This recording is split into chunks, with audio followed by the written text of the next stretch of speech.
This is your first episode of the second season of TBBAM, which is Two Best Bros Bitch About Music. I'm your host, East Bay Al. I'm the co-host. My name's Gart. And we're back. Hey, it's good to see you again, Gart.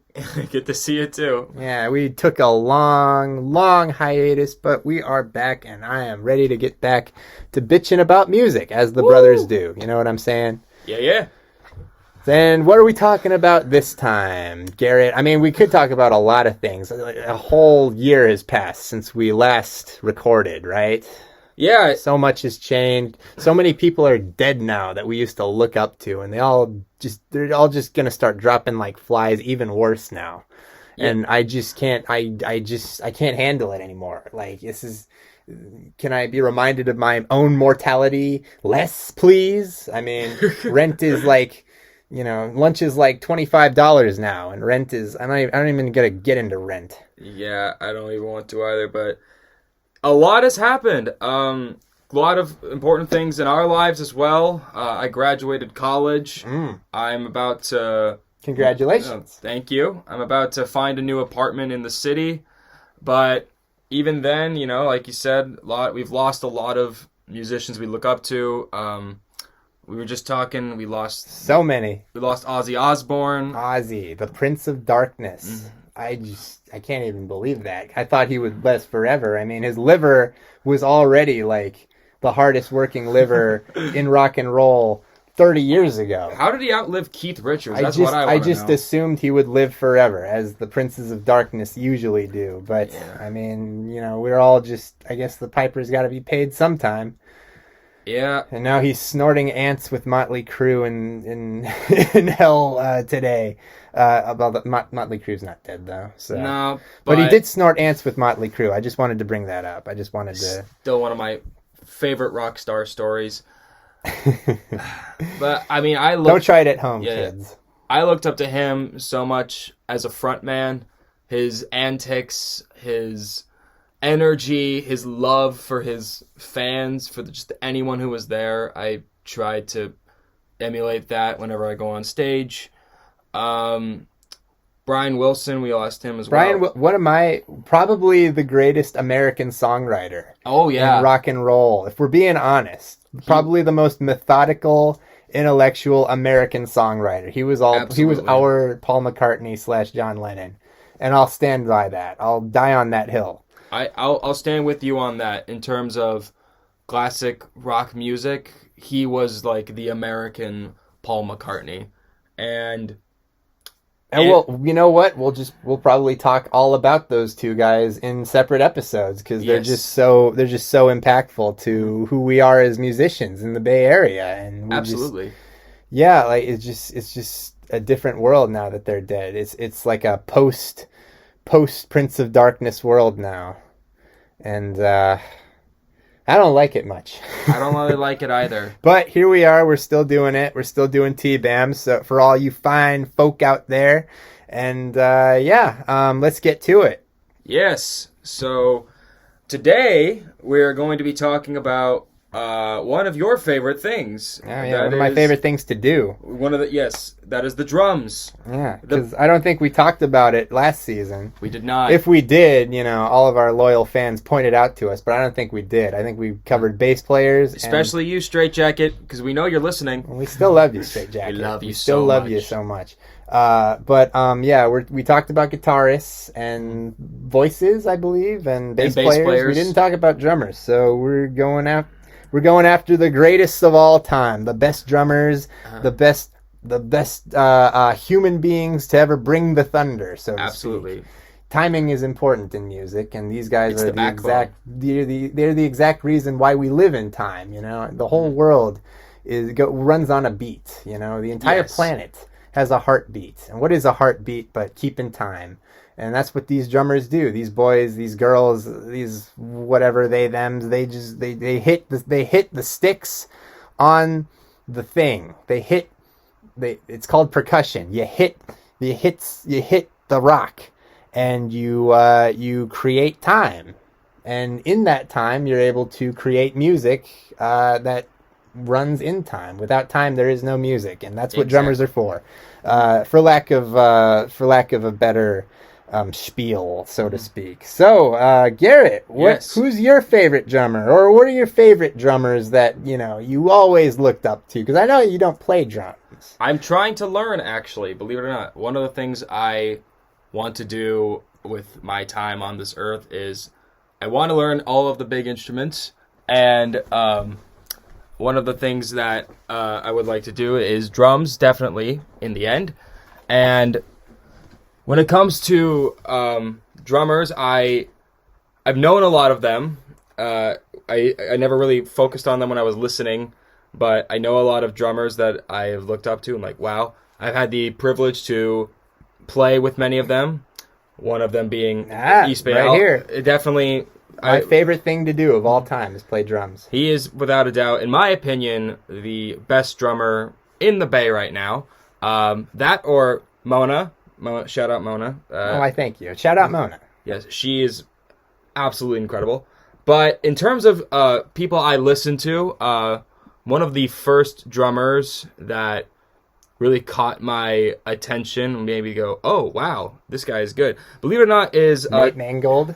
No, it's Josh Dunn from 21 Pilots. 21 Pilots. I know they are very much more poppy and emo than what we're used to talking about, but he was the first drummer I saw when I was like, whoa, okay, this is some heavy shit. Like, this is intense. He is an incredible drummer. If you ever get the chance to see, there's a quick tangent, if you ever get the chance to see 21 Pilots live, even if you're not a fan, go see them. They are, without a doubt, one of the best live bands you will ever see.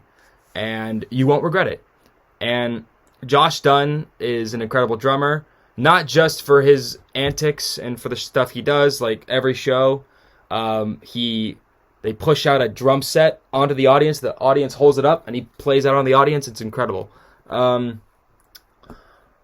not only that, he's just a great drummer. Like, really, really incredible. Very fast-paced, very, like, beat the shit out of your drums, kind of. But in pop, it's weird. Like, you don't expect this level of heavy drums coming from that kind of music. So I was like, Josh Dunn is someone I think. And he's from 21 Pilots. Yeah. That's funny. I don't listen to them too much, but since you said that was the first drummer you said, I guess I got to give that a listen because,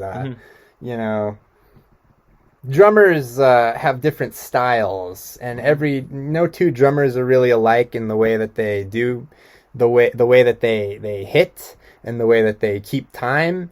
I mean, you could say it's all the same, but it's really not. So, certainly, everyone will have their favorite drummer in their style, not just the rock band that they listen to. Because you can love a rock band, but drummers are very not dime a dozen.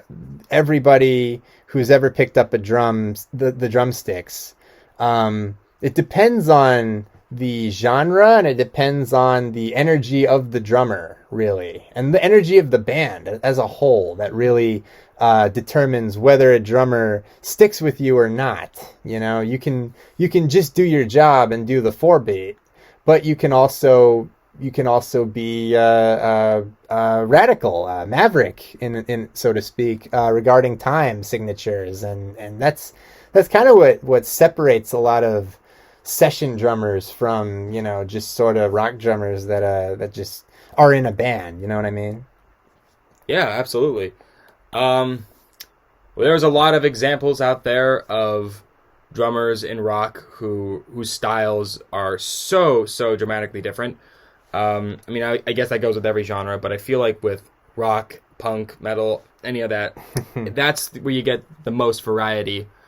Well, I just realized, like, I have so many like favorite drummers, like it's hard to even like pick. It's hard to even start and like pick one, because I just it's all I've done for the past, I want to say 15 years. Well, your uncle, Alistair Bronte, was the original drummer for Green Day. Did that influence you all to like pick up the drums? 100%. It was like, hey, this guy across the Thanksgiving dinner table he starts Green Day on a whim, and it's like, geez, that's my uncle. why couldn't I do that? Why can't I pick up these drums and be a businessman for rock music, so to speak? Because he was actually more of a businessman. His style was more making connections and making shows that happen. That was able to get Green Day to where they are now. But you know, as a drummer myself, there's your chops. There's actually being a technically good drummer, and then there's flair, there's style, are you a good showman? Do you put energy into these songs? And all the best drummers, they do everything right. They do everything on 11 out of 10 on a 10 out of 10 scale. They are the best showmen, and they are the best technical rock drummers. You know, just name them: Trey Cool, John Bonham, Keith Moon, you know, Dave Grohl, Ringo Starr. These guys they're all 10 out of 10 showmen, and they're 10 out of 10 drummers. That's what makes the greatest drummers, you know, in my opinion. And of course, keep the time well. Do your fucking job. You know, it's kind of a bad habit for young drummers to like start spinning their sticks before they even know how to keep a 4-beat.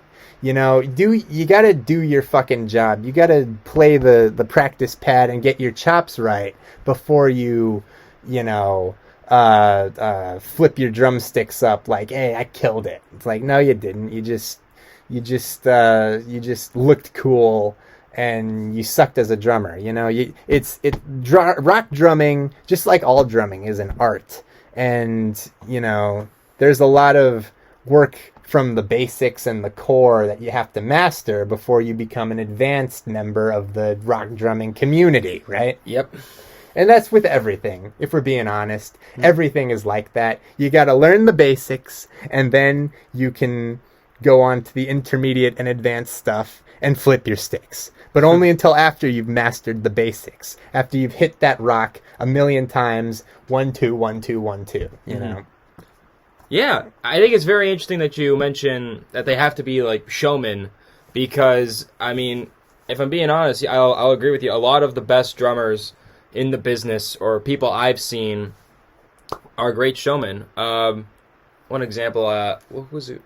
Mario Duplantier from Gojira. He is, well, first of all, goddamn, holy crap, he is... Sneeze, boom. He is... it's almost like the earth shakes when he plays the drums. And what band is he in? He's in Gojira. Gojira, okay. And I'll look that up again, because I'm not familiar with them. He is just, oh my god, the earth shakes. But he's fun, like you know. That's big, fun. Like, look like you're having fun when you play the drums. Is a skill in itself. He's having fun. Like, he'll hold up signs like, "Oh, you got," or like, "You want double time," or like shit like that. It's like, that's cool, man. Yeah. You know, you engage your audience. I mean, a lot of people think that playing drums means that you're in the background, but in reality, it's not always the case. I mean, for me, anyone can learn to sing. Like, I know singing is something I'm passionate about, something I'm good at. Same with guitar, but a lot of people can easily learn to sing, and you know, people can pick out the three guitar chords that they need. You know, pardon that stroke. Yeah. But with drums, it's just not that simple. You know, you don't just get behind the kit and just, if there's no energy, if there's no passion behind it, then it's just a lackluster performance. The drums are always the backbone of any performance. Without that, it's just a blob. It's just an amorphous blob. And I mean, unless it's like an acoustic, like singer-songwriter type deal, then yeah, for sure, I get it. Like Joni Mitchell, you know, with Big Yellow Taxi, she didn't need drums for that. But if you want to make rock music, you need drums. Exactly. And of course, you have to have, that goes without saying. Yeah, you have to have the passion, but you also need to have fun. You just need to have fun. The guy to me that had the most fun in his prime, who was probably the greatest rock and roll rock star behind the drum kit was Keith Moon. That dude was in his prime, was probably the most wild and like energy filled guy that could possibly have been a drummer. In fact, the fact that he was in The Who was like, you know, foreign nations should have been looking at him as like a weapon of mass destruction, because like he would go to when he was touring with The Who, he would go to hotels, and when he would leave, they wouldn't be hotels anymore. They would be garbage heaps. The way he would he would just trash these hotels, because he was just insane. And it's just how he played his drums was how he lived his life. You know, he was a firework, and he put literal fireworks in his drum kit one time. Yeah. And blew off his leg. That's how insane he was. It was, I forget what show that was, but it was a live he was notorious. He would light firecrackers and just like he would just be a nut, right? And his style would inspire like every other punk rocker that took up drums before him, because before then people just didn't play that fast or that weird, because like he had a really weird way of playing. He didn't use hi-hats. Mm-hmm. Keith Moon only played with the cymbals, and he just saw his own way of making music. John Entwistle is one of the greatest bass players of all time, because he was able to fit his bass lines to Keith Moon's kick foot, which is just a minor miracle in itself. Oh my God, a great example of that, if anyone wants an example of just the drums and the bass of the Who working so well in tandem, is The Real Me, because John Entwistle is playing some insane bass lines during that song, but he's keeping in rhythm, because Keith Moon's just being Keith Moon. He's being fucking insane, and it's just like, wow, it blows your mind. Yeah, The Who is just one of those bands where it really was just like perfect storm of people, like lightning in a bottle. Yeah, and his prime was very short-lived, because he lived so fast and so hard that he just died at 32. His heart just literally stopped from just all the drugs he was inhaling and the alcohol. And speaking of that, like, I guess, you know, when you talk about the greatest of all time, it's hard not to put John Bonham and Keith Moon at 1 and 2. And guess what? Both drummers died early in their 30s. So what does that say? That means these guys probably put everything they left everything on the drum stool. They left everything. Like John Bonham, probably the greatest, I would call him the greatest triplet drummer of all time, because he just, that was his thing that he added to drum mythology, is his triplets and his kick foot. It was just like no one had ever seen that before, and that's why Led Zeppelin is so mythologized, because John Bonham and John Paul Jones, they just created magic together with the bass drum and the bass guitar. It was just magical. With his riffs, just laying up. Oh man, it was just incredible. That Moby Dick obviously is just, if you haven't listened, Moby Dick, it's one of the most insane. Sometimes he'd play with his bare hands. He wouldn't even use sticks. Yeah. And people wouldn't know the difference, because that's just how hard he played, you know? Also, that drum solo at the end of Rock and Roll is just it's so iconic. Oh, it's one of my favorites to do. It's one of my favorites. If you ever know how to do that without, like, hesitating, you're a real drummer in my book, because that's a pretty badass solo. And again, like, he died early. Like, that just says everything. Like, the really two greatest rock drummers of all time were just severe alcoholic, just nutcases that just, all they did was drum, and that was it. That was what they brought to the table.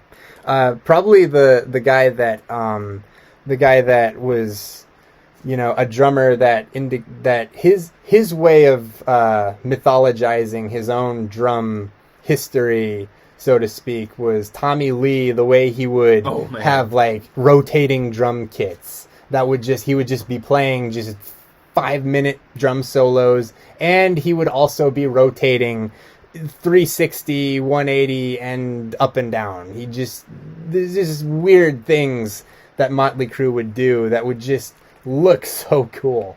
And yeah, that's another insane dude that probably should have died in his 30s. Yeah, for real.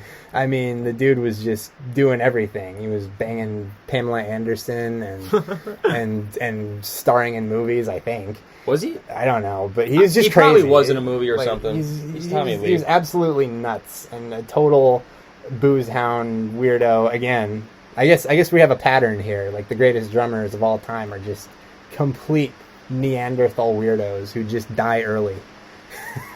and date right, Pamela Anderson. Start chugging some Jack Daniels. I know. Give me some Jaeger Moms right now. But what was another? I mean, if we're going to talk about rock drummers, I know we just had a whole rant about prog rock before this, but and how I hate it. But yeah. Go off. It's important to mention Neil Peart. You know, he's high on a lot. Most people who like rank the greatest drummers, it's usually a list that gets thrown out that doesn't have him in the top 5 at least. Which is, like, in my opinion, that's a crime. Yeah, like Rush is like I can't tell you how many people that I've talked to that consider him the greatest drummer of all time, and I don't argue because the dude is like walking talent. I mean, you could probably talk for hours about his chops, his time signatures, his weird little pauses. There's everything about him. One of my favorite quotes from him was, my favorite song to play every night is Tom Sawyer because it's really hard to play. Yeah. And every time I get it right, I feel good.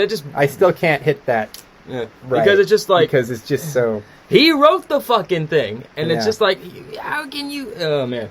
But not only that, not only was he a fantastic drummer, but he wrote most of the if not like the majority of the lyrics for Rush. Yeah. After John Rutsey left. Mm-hmm. John Rutsey was another great drummer. Rush did not spare no expense when it came to fantastic musicians. But what made I seriously don't think Rush would have been Rush without Neil Peart, because Neil Peart brought that sense of like nerdy sci-fi energy to it, which is part of the energy that we well, that's why I love them so much. I love their storytelling, their sound. So I mean, Rush wouldn't be Rush without Neil Peart. So that's my tangent on that. Who would be the most influential drummers to you?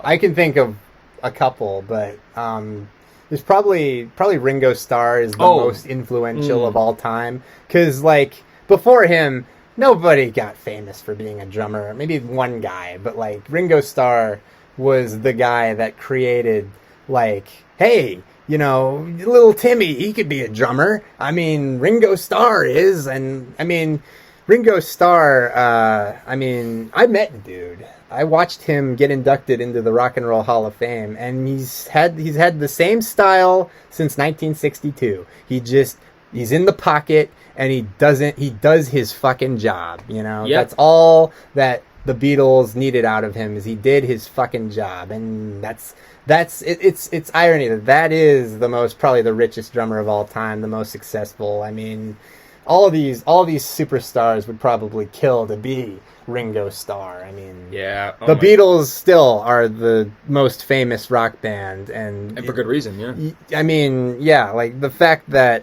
I mean, the equivalent would be like whoever the number one pop star is, they would have to be number one for everything they do for 10 straight years, singles, albums, and nobody could ever come close. That would be the equivalent of what the Beatles and Ringo Starr did. And Ringo Starr was the drummer for that, so there you go. I mean, to me, he was one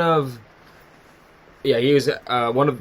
This is another tangent, but one of the greatest memories I have of concerts at all was actually seeing Ringo, because back in 2019, Dodger Stadium, July, I was with my family, and we saw Paul McCartney, and it was one of the best nights of my life, because I got to see one of the Beatles, but not only that, I got to see both Beatles alive and play together. That was a moment I'll never forget. And he did a good job. Did you see Paul's grandfather? No. No. That's a Hard Day's Night joke. Yeah, it is. Yeah, funny movie. Yeah, I saw Ringo and Paul together at the Rock and Roll Hall of Fame in 2015, and it was the greatest moment ever. It was like the heavens would come down, and like they smiled on humanity for just a few seconds, just for all the bullshit we had. We had Ringo Starr, Paul McCartney, Stevie Ray Vaughan, Lou Reed, Green Day, and Joan Jett, and what's his name? Bill Withers. And they all got inducted into the Hall of Fame, and everything was right for just a few seconds. And that's what I remember from 2015 and the Rock and Roll Hall of Fame. But yeah, go off. I mean, Ringo Starr, probably the most influential drummer of all time. Mm-hmm. Modern day wise, I would argue Trey Cool. Okay. Trey Cool is probably the most what's the word? When you're a kid, trendsetter? Yeah, or something like that. When you're a kid and you want to be a drummer and you're starting out, who do you look at? You want to emulate the person you want to emulate. Trey Cool. Like he's the starter kit, right? And everybody who's anybody has loved Burnout.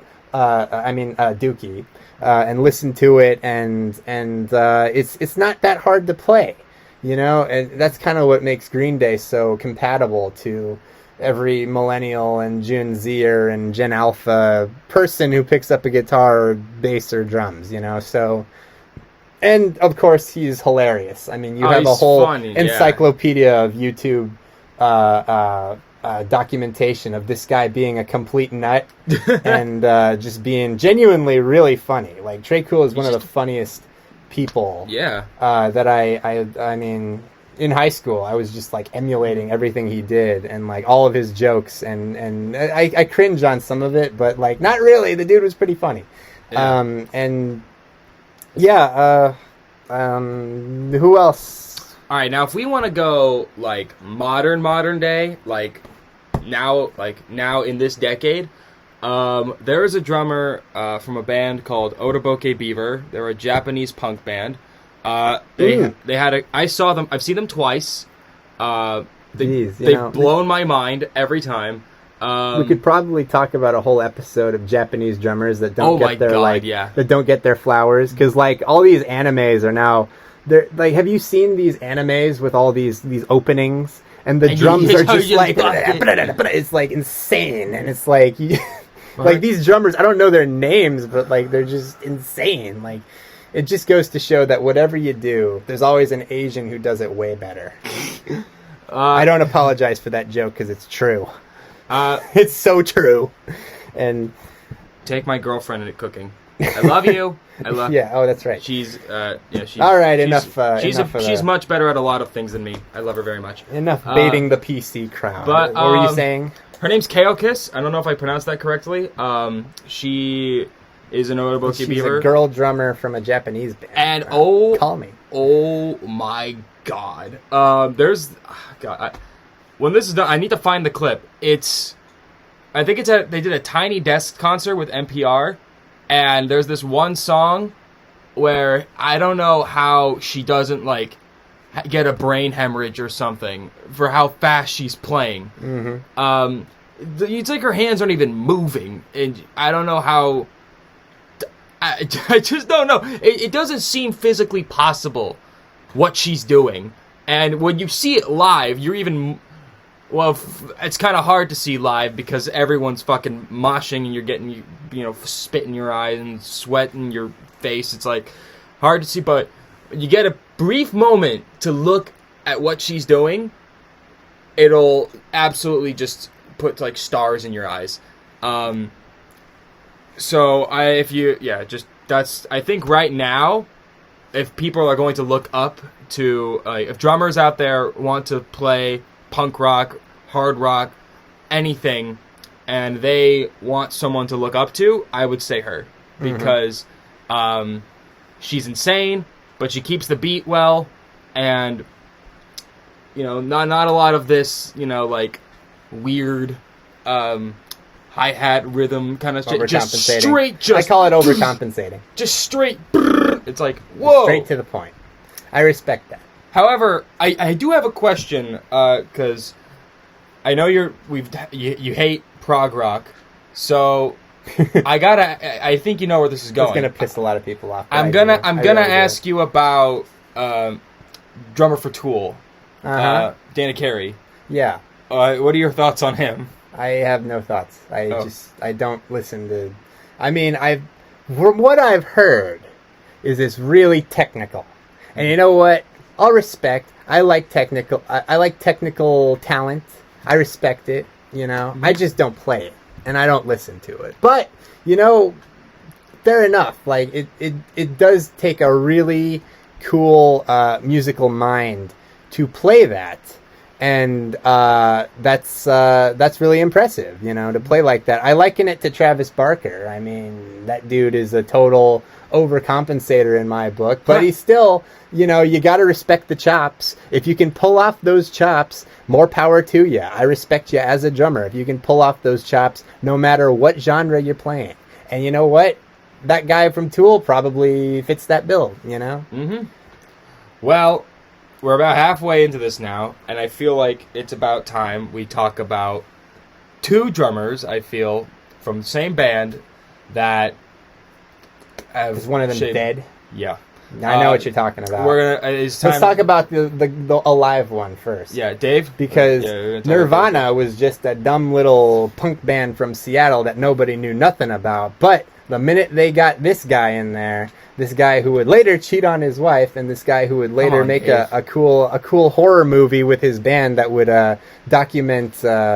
that would predict how his drummer died. Go watch Studio 666. Studio 666. Very funny. Very funny, yeah. Very great movie. Yeah, Dave, why'd you cheat on your wife? You still make great music, but I will always listen to you. Let me tell you something something about Dave Grohl. Like, I mean, listen to Tenacious D's first and second records. That's Dave Grohl on drums. And that's all you got. I mean... There are so many records. He brings the thunder, and... It's funny how his drumming influences are disco and 70s like Cameo and just 70s disco that went under the radar. That's what Dave Grohl listened to get the Smells Like Teen Spirit Nevermind sound from the drums, you know? Yeah. And that's really interesting to me because it just goes to show that the more you learn the basics from all the eras of different musical genres that you don't quite cling to, but if you absorb all of the information that you can, it'll just make you a better drummer, bass player, guitarist, whatever. And that's what he did with Nevermind. And I mean, again, talk about a comeback story. I mean, he was just the drummer, and then Nirvana's dead, and now he's a guitarist. And who is his drummer, or formerly was his drummer? Taylor Hawkins. One of my I loved his technicality, and I loved the way he looked. He always had that smile, and whenever I looked at the Foo Fighters, it's really corny, but you look at the Foo Fighters and you think happy, you know? Yeah. I guess that was kind of like that was a reaction to Nirvana being like a drag, like sort like in the media in the 90s, Nirvana had this bad kind of reputation for being like a sad boys, right? When they were just kind of dorks. So I think Dave and the Foo Fighters really they wanted to turn that reputation around to be happy, and Taylor Hawkins embodied that. So not only is he a great drummer, I think he's a real good poster child for positivity in music, which is important because we do what we do for positive vibes, you know? We don't want to bring negativity into anyone's life. We want to bring positive vibes. Exactly. And so that's why I always loved Taylor Hawkins, because I met the dude before he died, and I see him, I come down and I see him talking with my mom, and they're talking about me, and I come in, and he says, "Hey, your mom says that you're a drummer. I think that's so cool, dude. I really dig that." And I just melted because like this dude was just really happy, and it was just great to meet him. And I kind of sort of mumbled something about how I always looked up to him, and I always loved a certain song on the new album, and he was like, "Thanks, bro, I appreciate it." And he was just really, really genuine, and I'll always remember that for Taylor Hawkins. That's a fantastic way to remember that guy, because he brought a lot of joy to a lot of people, and the Foo Fighters just wouldn't be the same without him. And even though Foo Fighters is still going strong, they got rid of Josh Freese. Who's the new guy? I don't know. They did like this weird swap with like 9 Inch Nails. I don't know. Foo Fighters are going through a weird phase right now. They are. You know what I think? The new single is great though. You know what I think? When Dave Grohl became drummer of the Queens of the Stone Age, that was his best drumming period. Songs for the Dead is probably the greatest drumming punk rock, desert rock song, period, that anyone's ever played drums for. Yeah, because that's another thing I wanted to bring up. Before we get to that, I wanted to mention another thing about the great Taylor Hawkins. Motherfucker could sing. Oh, yeah. Like, there's a video of so him, good. There's a video of him singing Rock and Roll by Led Zeppelin with John Paul Jones and Jimmy Page and Dave Grohl on drums. And Taylor Hawkins is singing, and he's hitting Robert Plant's vocals perfectly. And if you haven't seen it, it's worth a watch. Go watch it. I've tried singing Communication Breakdown, and I fucking suck ass. No, and just to make it's like, and he's playing the drums, and he knows how to sing like Robert. Robert Plant is not easy to emulate. No, this guy actually pulled it off, and he's a drummer, so it's like it's really cool. It's like, when do you see a singing drummer do that? I mean, the drummer of the Romantics. The drummer of the Romantics, you know, what I like about you, you hold me tight. That's the singing drummer. Yeah. Well, if we're gonna talk about singing drummers, I mean Don Henley from the Eagles. That's right, Don Henley. He's a good drummer. He's a good drummer and a great singer. Yeah, beautiful voice. But if we're gonna circle back to Dave Grohl, there's a lot of stuff that he played on that wasn't just Foo Fighters, Nirvana. For example, Songs for the Deaf. Yeah. Nowhere would it be as. By the way, if I can make an aside, Queens of the Stone Age have really, really good drummers. Ooh, yes. The new one is John Theodore, who is one of the. Well, actually, I want to talk about Joey Castillo first, because Joey Castillo replaced Dave Grohl, and he is probably the fastest Latino drummer I've ever seen, and. I really like Joey Castillo because he always rushes, and he is just he plays for the Circle Jerks now, and it just shows. If you look up Joey Castillo's drum solos, they are some of the quickest, wildest, fastest solos that you could possibly play punk rock, and I really, really like that because I really, really like fast punk rock, and so Joey Castillo, who played on the Queens of the Stone Age from 2003 to 2010. One of my favorite drummers of all time. And then there was John Theodore, who replaced him. And John Theodore, he played with another band. I'm blanking on... Oh, I know who it was. It was Mars Volta, I believe. Oh my god, that was Yes, Mars Volta. I saw him at the System of a Down show when they opened for in Golden Gate Park. I saw him when they opened for them, and they opened for System of a Down and Rage Against the Machine constantly. And he got noticed for just being one of the best new drummers of all of anywhere, and that's what got him the Queens of the Stone Age gig. And his drums on the new Queens of the Stone Age record, some of the best technical drumming I've ever heard. It's just amazing. All right, let's see who else is out there that really just brightens us, brings us a lot of joy when they smack the... When we were talking about Ringo Starr, I forgot to bring up someone totally reminds me of that simple kind of do your fucking job beat, and it was the White Stripes, the chick drummer from the White Stripes. Oh, Meg White. That's her name? Yeah, Meg White. Oh my All she does is the basics, and that's all that you need, because the White Stripes are just, I mean, Yeah. the White Stripes aren't the very, White Stripes. they're not very technical. They just get right down to it, and that's what Meg White is. Her beat is just, they get right down to it, no bullshit. Do your fucking job. Again, there are two drummers that I would like to talk about before we wrap up. But before we do that, I wanted to ask you.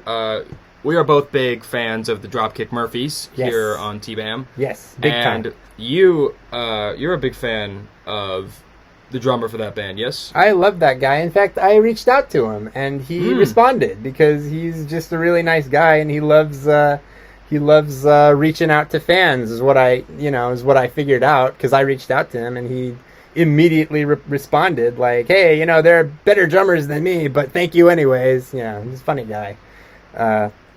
Yeah, he's great. Do you remember his name? No, I wanted to ask you. Hold on, it's Matt Kelly. Matt Kelly, yeah. He's been the drummer since '97, and when I saw him and Rancid at the Stanford Amphitheater, it was just kind of dueling banjos, the way those two bands played, because they're just really, really fast, really, really raw punk rock. And, so I was like taking notes from the Rancid drummer and the Dropkick Murphys drummer, Matt Kelly. And I was just kind of comparing the two and just kind of absorbing what I could from those two. And it was just really cool to see, because they were really similar. Oh, yeah. So I want two drummers that I think also should be mentioned. One is Larry Mullen Jr. from U2. U2. Yeah, he's big bands. Yeah, he's got some. Talk about huge. Yeah, he's got some drum lines that just are like very, very marching, like very kind of call to action, like almost like beat your chest kind of tribal kind of shit. But, I know what you mean. But in this like gospel setting, it's pretty cool. The opening to Sunday Bloody Sunday, that beat, that's just there's something very driving about that, and I think that's a great way to describe Larry Mullen Jr. He's a driving drummer. He really drives the beat, and he keeps everyone. He does his job, like you said. He does his fucking job. Yep. But important. he makes it cool. Like, he pulls it off in a very cool way. Yeah. What about Stuart Copeland from the Police? The Police, yeah. Again, he's one of those do your fucking job kind of drummers. He just keeps the beat going with just the right amount of energy. What do you think of him? I think he's just cool. I think he just does his fucking job. Again. I think he's got some. And there's nothing wrong with that. There's nothing wrong with doing your fucking job when you're a drummer, and not being flashy and just hitting the fucking 4-beat and going home. There's nothing wrong with that. You can be a Tommy Lee, but you can also do your fucking job. I think he just does his fucking job incredibly well, and he just makes it stylish, makes it cool, and also he's a composer. Like, bro composes on the side for movies. It's just like he's just a very talented musician, and I feel like another, with the Police, I feel like everyone's just like, oh, it's Sting. It's like, Sting. Yeah. It was the three guys. Like, Sting did, I guess he carried it. He was the heartthrob, I guess. Mm-hmm. But those guys fucking can play, man. Yeah. Otherwise, they wouldn't be that big. Yeah. If they couldn't. But okay, that's pretty much those are the only two. Well, I gotta tell you, if we're talking about greatest drummer of all time, you don't have an argument if this guy is not on the top three, because we're talking about whole legacy here, and Buddy Rich is probably one of the greatest stickmen that ever lived. In fact, if you go on YouTube and type in Buddy Rich drum solo, it's like sometimes this guy goes 20 minutes. And it's just a work of art. Like, this dude, if you were to dedicate your life, your entire life to the art of hitting the toms, hitting the drums, hitting the snare, it would look like Buddy Rich. I mean, that dude, he was just the greatest of all time. I gotta say, I don't think there's any stickmen better, who had better chops, who had better composure, playing drums. And I mean, for 80 years, from when he was born in 1917 to when he died in 87, I mean, the dude just lived, breathed, and died drums. And like, again, like, jazz is like very, very hard to master, and this guy did it and made it look easy. Like, he's probably the most influential pure drummer of all time. Dude wasn't a rock drummer. He just lived, breathed, and ate drums all day, every day. In fact, he went up against Animal from the Muppets, and he cleared the floor with them. Whoa. It's not even close. Animal got tired after like 25 seconds, and then just stared in awe at Buddy Rich just absolutely slaughtering, violating those drums. and I just can't you got to see it to believe it. I mean, his drum solos were just impossible. And yeah, I mean, I wish I had seen him before he died, because he would apparently get like people coming all over the world to see him. Just him, by the way. He was the guy that you came to see when you saw Buddy Rich, right? There was his jazz band, and then there was him. He was on all of the posters. He was the main attraction, because he was the best drummer of all time, you know? All right. There we go. And also, yeah, I said he absolutely took down Animal. Animal is a good drummer. That's not nothing. Animal from the Muppets, from the Electric Mayhem. You know, I'd have a hard time taking on Animal. You know? Anyone else? Any other drummers you want to talk about? Well, I think we should wrap up pretty shortly, but I do want to. I think we kind of mentioned it in the beginning. Before we go, I want to ask, who are some of the best drummers you know personally here in the Bay? That's a good question. Mona, Nate Mangold, me. Yeah, definitely you. Definitely you. I am a good drummer. I'm going to pat myself on the back. I've been involved in like 12, 13, 14 different projects over the course of 10 years, and people still want my work. So if you need a drummer, if you need a session drummer, if you need someone to get your studios, hit me up. Yeah, if you have been to a Bay Area like local punk show, there is a good chance you have probably seen this guy in a band. He's filled for popular bands in the Bay, such as Cascade, Necessary Noise. He's in a band from Santa Cruz called Universe. Dead End Job. It was Dead End Job. Emergency Broadcast System. EBS. I've worked with this guy. He's all of your projects. Yeah, all of my projects. And a couple others where I just filled in, like this band called Cherry Blonde, who are actually really good. You should go follow them on Spotify. Cherry Blonde. I filled in for half of their tour. Yeah, but if we're gonna, that's I guess it's good. And also, I mean, Dead End Job might be making a comeback, so hopefully, yeah, it will. Shh. But people I know, I mean, again, you're up there, you're number one. Be careful, because we could forget, and people who be listening to this and like be like, why didn't they talk about me? Let this be motivation. All right, Mona. We already said Mona and Nate Mangold. I know. But I just gotta shout out Mona again, because I don't know how she fucking lives. Jellyfish Method. Yeah, she's a Jellyfish Method, Snallygaster, Closet Monster. Yeah, she's great. Fantastic drummer. I loved working with her. Nate Mangold from Straight Jacket. Who's the kid in Iron Front? I don't know his name, but he's really good. Max from Iron Front, yes. Brian from Rat Bastard Radio. Oh yeah, Rat Bastard Radio. Rest in peace. I love that band. They were cool. And then they died. Why did you leave? I loved you guys. Everyone's dying. I told, we discussed this. Everyone's dying. Everyone's dying. And soon there's just going to be you and me, and then it's just like, yeah. What do we do now? We're just podcasting to nobody. Sure. Alan, surprise privilege. One of my friends. Yeah, he's good. Yeah. There's Ian from Van Gogh's Ear. Oh, yeah. He's in, and the Cello? 17-year-old guy who used to play for Jellyfish? Brandon. Yeah. He's now with The Great Other, which is a really great alt-metal band. Go support them.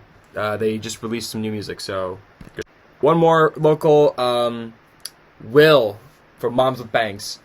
They were a band. Yeah. Well, I hope they come back, because they were fucking great. Mm-hmm.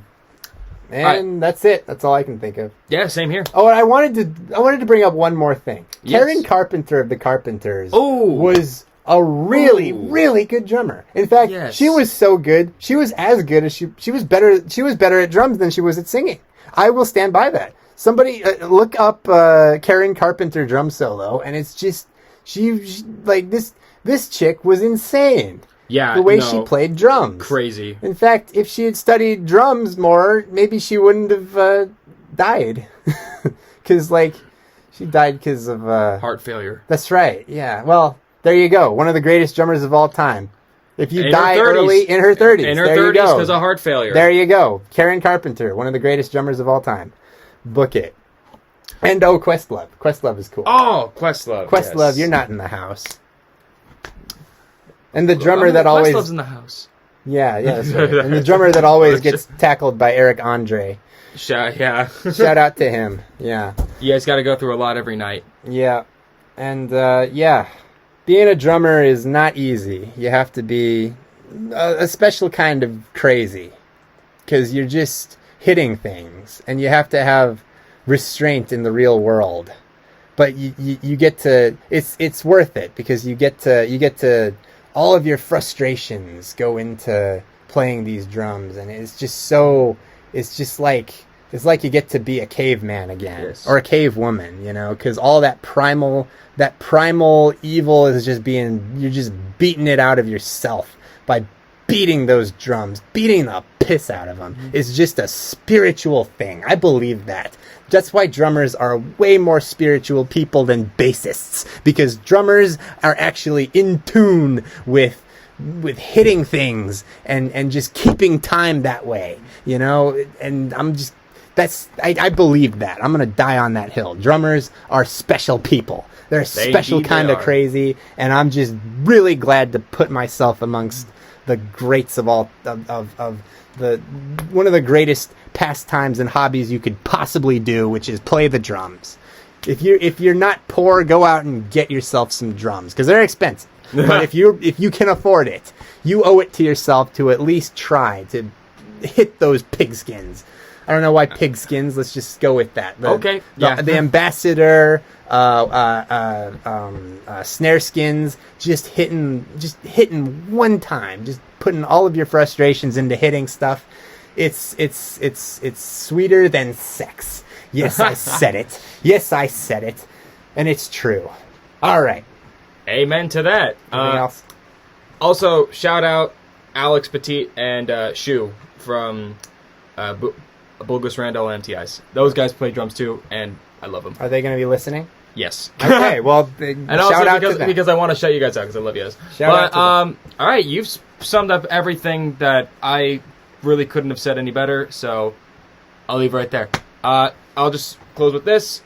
Drummers are quite possibly the most important component in a rock band, and we should give them more respect. There is a reason they are so actively sought out. If you don't have a good drummer, you got nothing. Exactly. I'll stand by that. All right. That wraps up episode 1, season 2. TBBAM's back. Hey. We are so back. Woo! I'm ready. All right. Season 2. Season 2. All right. We're gonna later. Bye. Bye.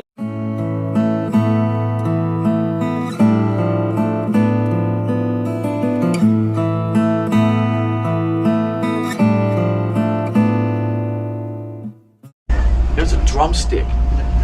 Okay, check this out.